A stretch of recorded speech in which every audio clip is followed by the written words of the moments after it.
Озеро Эбинур на западе Синьцзяна – одно из самых ветреных мест в Китае. Здесь половину года бушуют ураганы свыше 6 баллов по шкале Бофорта. Сезон ветров начинается весной.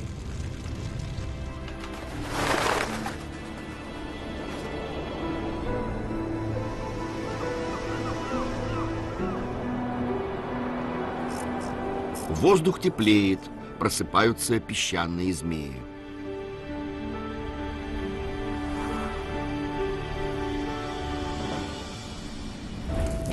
Клубятся облака, все оживает, распускаются цветы, наступает весна.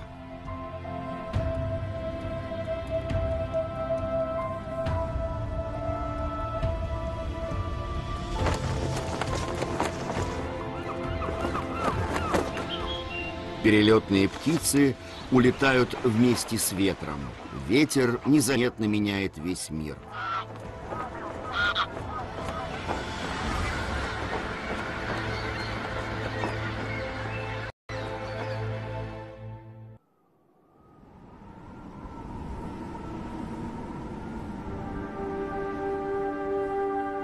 В апреле зима еще не покидает леса Большого Хингана.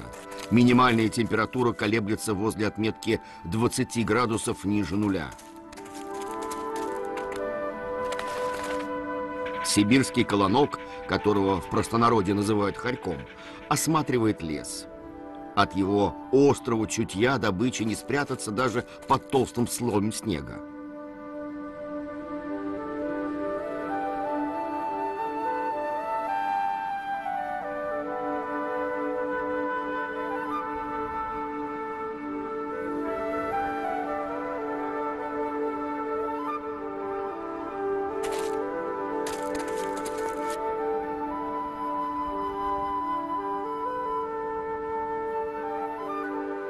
Снег по-прежнему покрывает лес, но весна подходит все ближе.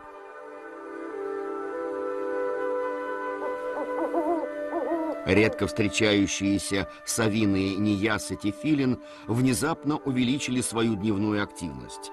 Они готовятся к наступающему периоду размножения.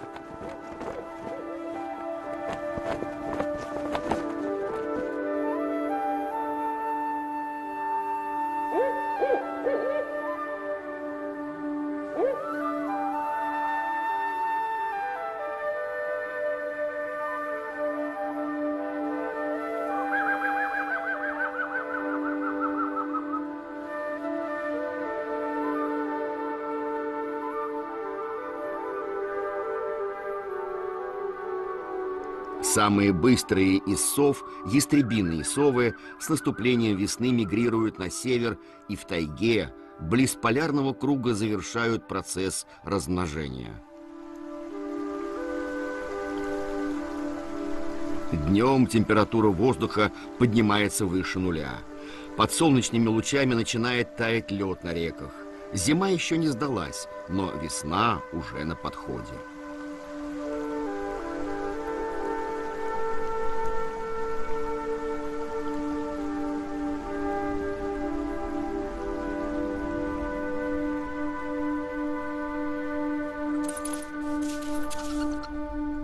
Лесной хомяк, который не впадает в зимнюю спячку, покончив с осенними запасами орешков, решает покинуть свое жилище под снегом и выходит на солнце.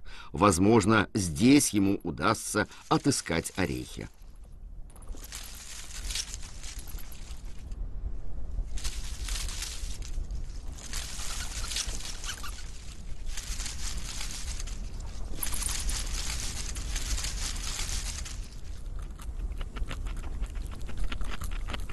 Увлекшись лакомством, хомяк упускает из виду убийцу в кроне дерева.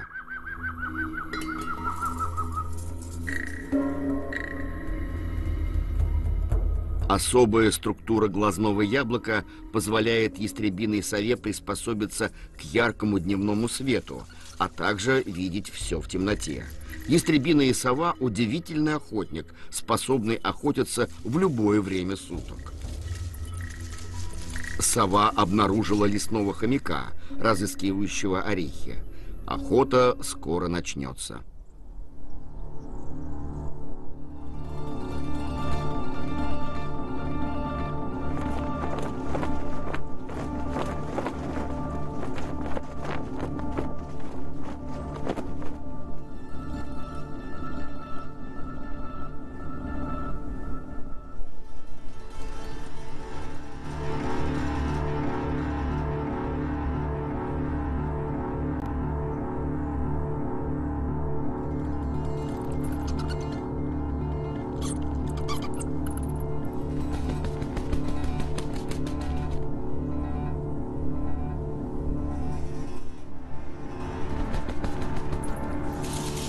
Хомяк обнаруживает убийцу в воздухе и счастливо спасается бегством.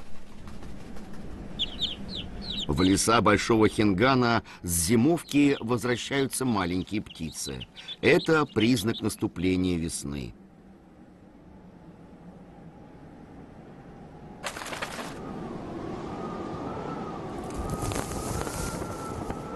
На изломе зимы погода все время меняется. Большой Хинган – это северная оконечность, до которой могут долететь теплые потоки ветра с Тихого океана. Но налетает сибирский холодный ветер, и в лес снова возвращается зима. Температура стремительно падает, и лесной хомяк скоро окоченеет от холода на снежном ветру. Конечно, ястребиная сова не может упустить такой шанс. Она немедленно взлетает.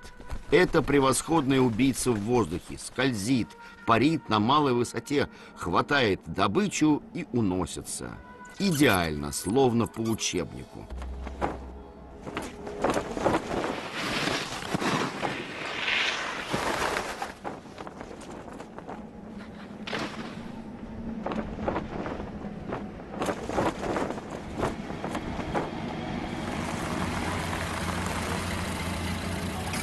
Большой Хинган – это бескрайние леса на севере Китая, в которых обитает несметное множество удивительных живых существ.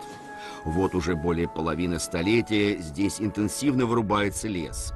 С наступлением весны вырубка леса прекращается.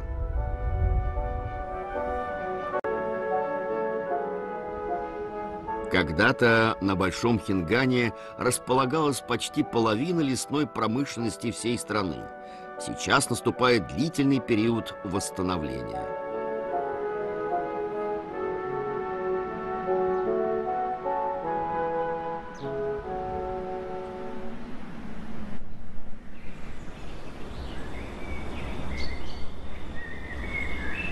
Саговник паньжихуаский – растение, сохранявшееся на протяжении 280 миллионов лет с каменно-угольного периода. Это растение, которое пережило множество ледниковых периодов в четвертичную эпоху. В последних числах апреля начинают распускаться тычиночные цветки саговника. Мужские цветки цветут ежегодно, тогда как женские всего лишь раз в 2 года. При этом саговник распускается в разное время. Женские цветы саговника распускаются на месяц позже.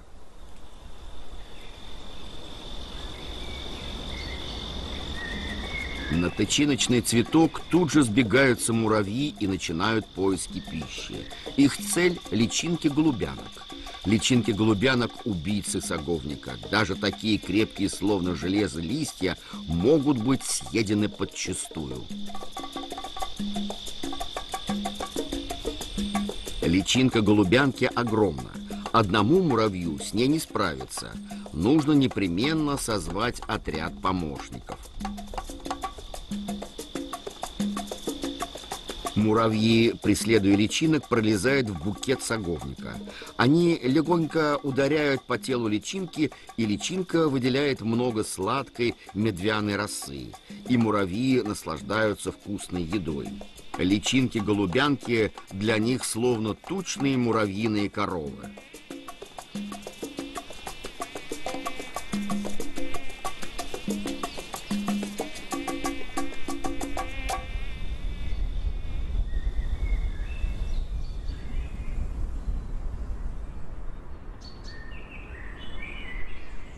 Саговник паньжихуаский произрастает только в жаркой долине реки Динь-Шадян. К концу апреля температура в долине реки Динь-Шадян повышается до 35 градусов. Не только саговник, но и вся долина сталкивается с испытанием высокой температуры.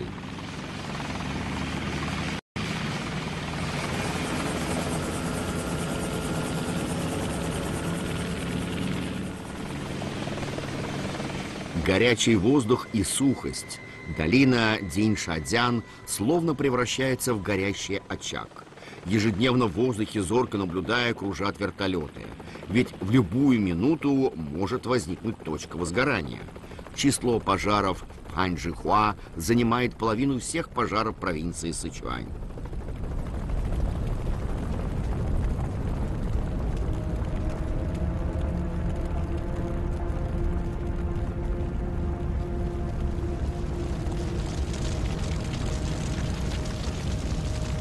Однако невозможно уберечься от лесного пожара, который стремительно распространяется со скоростью 11 километров в час.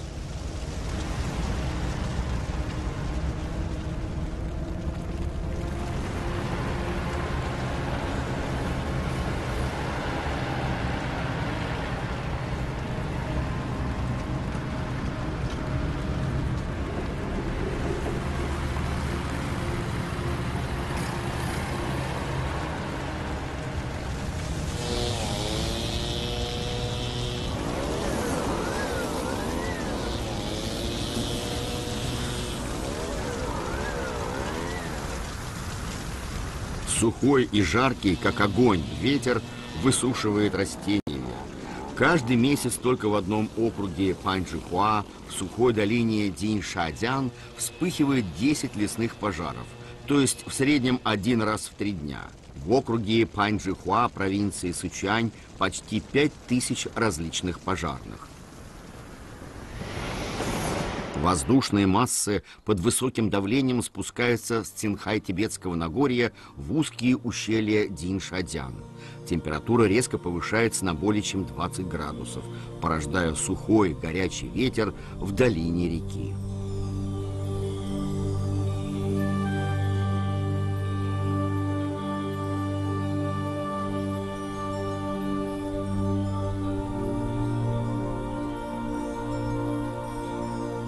Через месяц в Паньчжихуа наконец-то распускаются женские цветки саговника.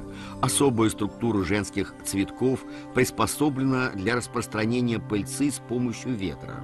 Многочисленные пестики и тычинки зарастают тонкими ворсинками, чтобы максимально увеличить площадь поверхности и схватить на ветру как можно больше пыльцы.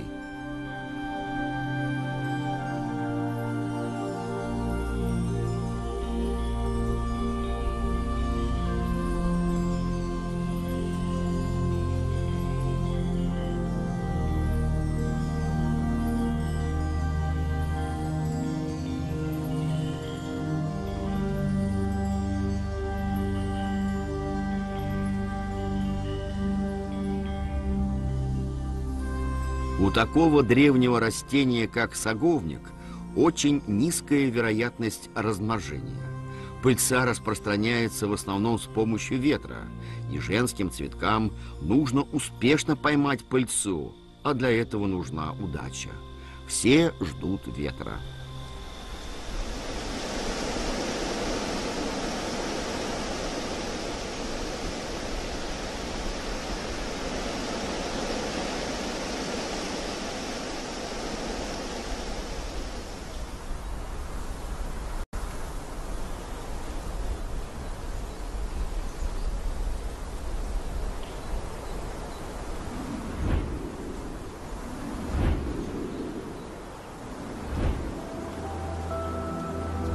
На обширной территории Китая ветер циркулирует по-разному, формируя разнообразную климатическую структуру. В апреле в районе к югу от реки Янцзы время муссона. Люди называют весну в этом районе самыми красивыми эпитетами. Даже в наши дни, несмотря на стремительно развивающуюся экономику Китая, здесь по-прежнему сохраняется традиционный образ жизни. Местные люди живут в природном ритме, который тысячелетия передаются из поколения в поколение.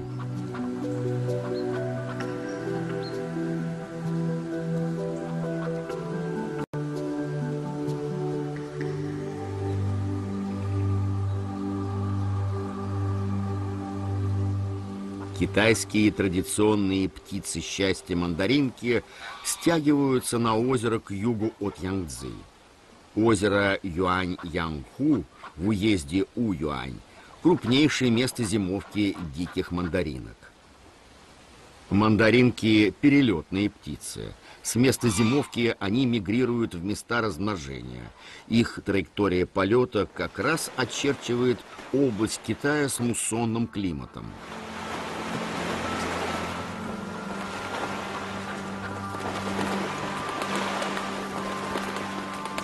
Сейчас мандаринки собираются с помощью муссона отправиться на север. Длина их миграционного пути достигает 1000 километров.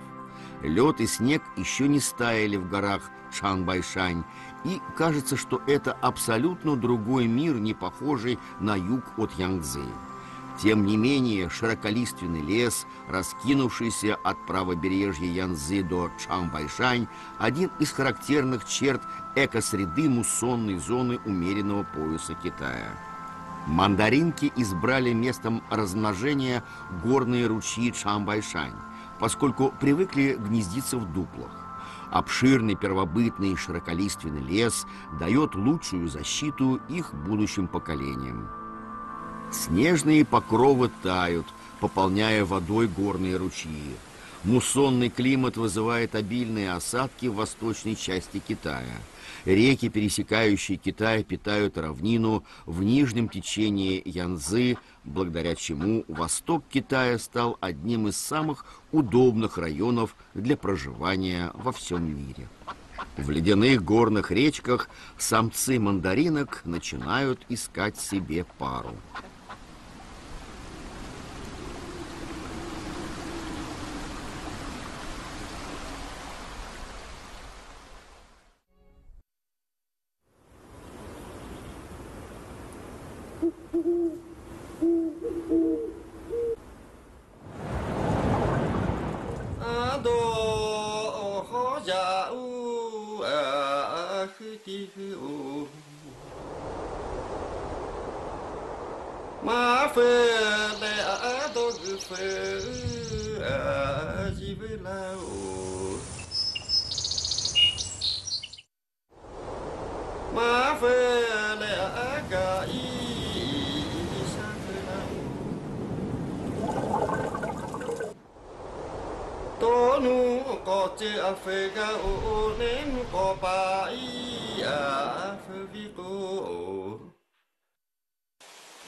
Юго-восток Тибета отличается влажным, мягким климатом. Здесь раскинулись первобытные леса. Пейзажи здесь совершенно не похожи на пейзажи других районов Цинхай-Тибетского Нагорья. Наступает весна. По мере роста высоты над уровнем моря одна за другой распускаются азалии. Азалии, раскинувшиеся с юго-востока Тибета до горного хребта Хонгдуань, украшают самые красивые в мире леса умеренного пояса. С начала XIX века азалии вышли на мировую арену и украсили мировые цветники.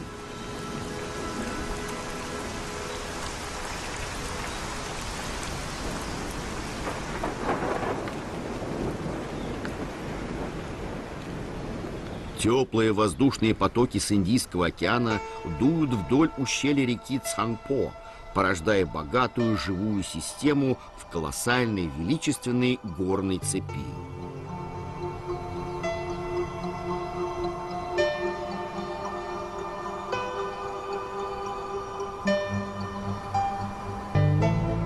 Когда муссон дует над горой Сэцзила, на склонах гор, прежде покрытых снежным покровом, зарождается чудо. Удивительные растения начинают расти со стремительной скоростью. Меньше чем за месяц их высота достигает 2 метров. На высоте 4000 метров ревень благородный – король растений.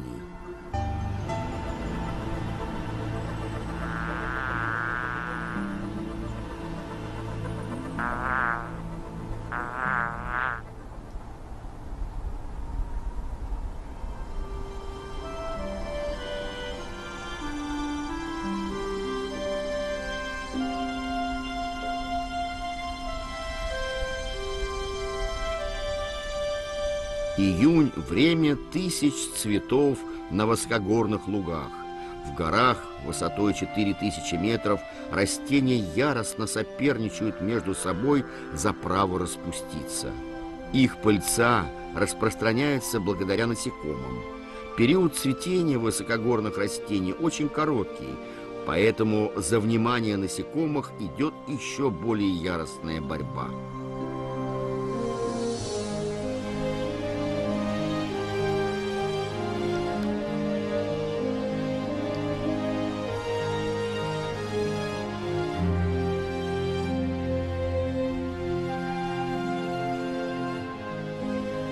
Каждый привлекает насекомых как может, яркими красками и особыми ароматами.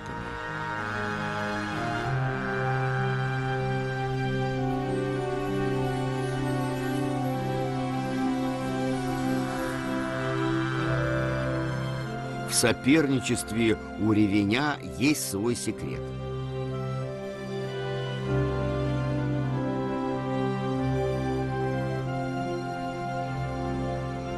В это время года с Индийского океана непрестанно дуют теплые ветра. За один день сменяются все 4 сезона. За 2 часа температура воздуха может упасть с 10 с лишним градусов до 0.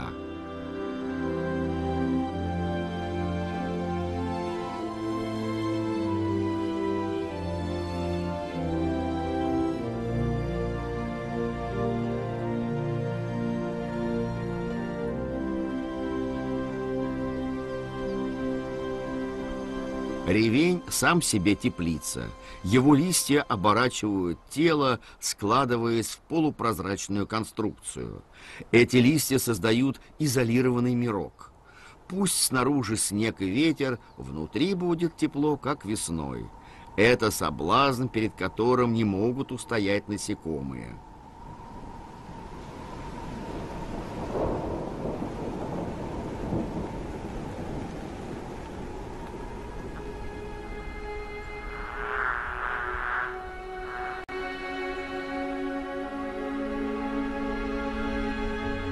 Приют ревеня встречает первых гостей. Крылья медоносной пчелы пропитались водяным паром. После полета при такой влажности она утомлена. Пчела наконец-то нашла место для отдыха. Пройдя через слои листьев, медоносная пчела достигает дверей приюта.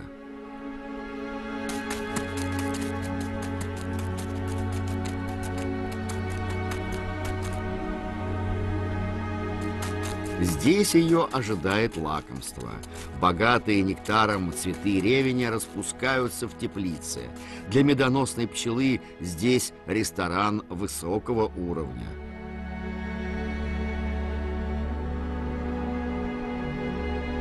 В благодарность пчела помогает ревеню с опылением. Это классический пример взаимовыгодного сотрудничества между флорой и фауной.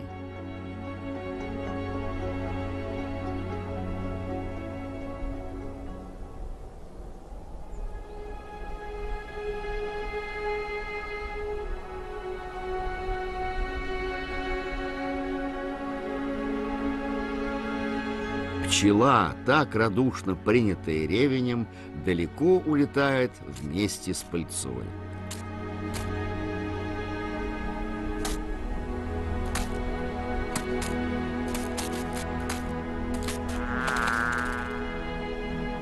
Теплый ветер дальних краев, опираясь на особую мудрость жизни, сочиняет единственную в своем роде жизненную среду юго-востока Тибета.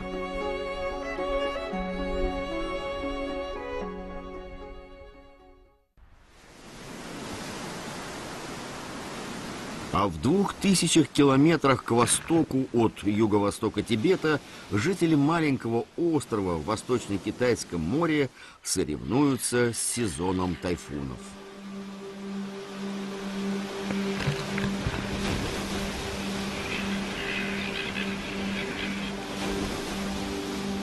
Остров Цзяошань – дом более чем 1000 китайских хохлатых крачек. На них лежит большая ответственность выкормить потомство до наступления сезона тайфунов. Тайфун – это ураган, дующий со стороны океана. Он достигает скорости 200 км в час, круша все на своем пути.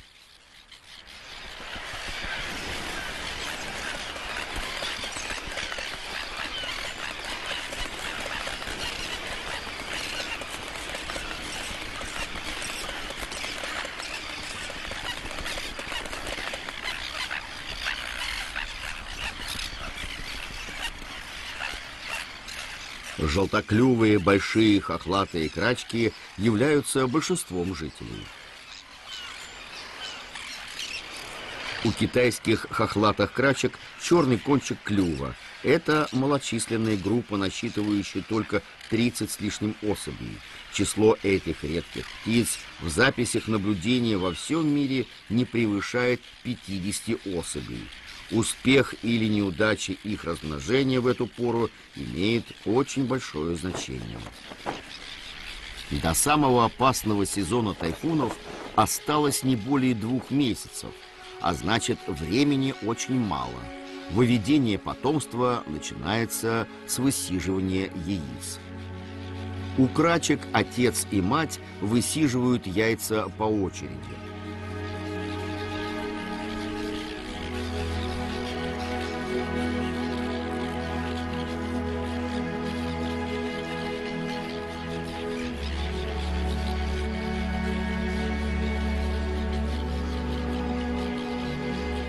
Плотность населения на маленьком острове велика. Случается, что птицы ошибочно принимают чужие яйца за свои. Поэтому время от времени между соседями вспыхивают ссоры. Несмотря на жаркие споры между соседями, остается множество яиц, которые никого не интересуют. Если яйца долго не высиживать, то они быстро портятся.